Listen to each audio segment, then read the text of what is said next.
убакытты бекерге кетирбейт, уйку менен өткөзбөйт, телефон менен өткөзбөйт, кино менен өткөзбөйлү урматтуу жамаат.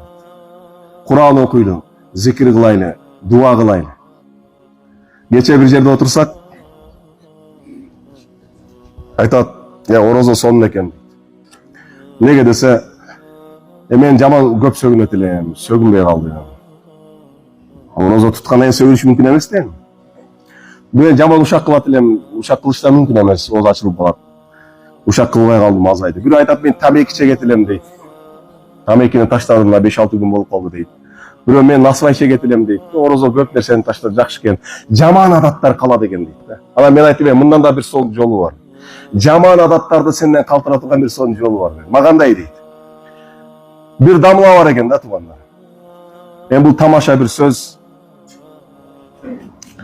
Дамлага бирөө келет экен. Дамла, менин бир жаман адатым бар. Эмне болду? Эмне?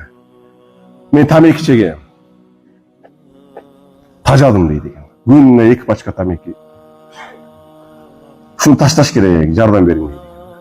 Макул канча жардам берем? Билбейм, өзүңүз бирдеке кылың. Макул, мен жардам берем дейт. Мен айтканды кылсаң, таштайсың тамекини дейт экен. Мен азыр бир жерде айтып бердим бул нерсени, мисалы. Макул кылам дейт экен. Эмне кылыш керек дейт экен. Кыласыңбы? Кылам. Ары тамеки чеккен кезде 2 рекет намаз окуйсуң дейт. Каалайсыңбы, каалабайсыңбы, оорбу, кыйынбы? Тамеки чектиңде 2 рекет намаз. Кыла алсаң тамекиден кутуласың, болбосо жок. Кылам дейт экен. Жөтөлүп какалып оор болбой калыптыр да байкуш. Кылам дейт экен. Баштап тур.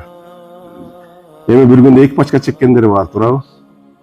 2 пачкада 43 болот. Бир штук тамекиге 2 рекет намаз окусаң, 2 пачкада канча болуп калат? Канча рекет болот?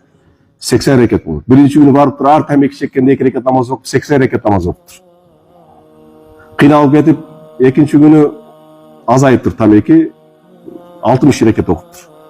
Үчүнчү күнү 40 рекет окуп, арада бир 10 күн өтүп, дамла кайра келип калыптыр. Дамла эмне болду? Таштадым, тамеки чекпей атам деп. Кандай болду? Ушундай сен айткандай кылдым, ат чеккенде барып намаз окудум. Бүгүн тамеки чекпей атам, эмнеге чек? Кандай каалабай? Билбейм да, ошо чегейин десем шайтан чектирбей атат дейтин иште. Шайтанга жакпайт да бучу. Тамеки чегип жүргөн адам бир күндө 80 рекет намаз окуп берсе, шайтанга жагабы туугандар. Өзү адатта тамекини шайтан чектирет. Бирок бул ишти кылсаң, шайтан өз тамекини чектирбейт экен да. Чеккендер болсо бир сынап көрсөңөр болот. Ушундай, бул тамаша сөз.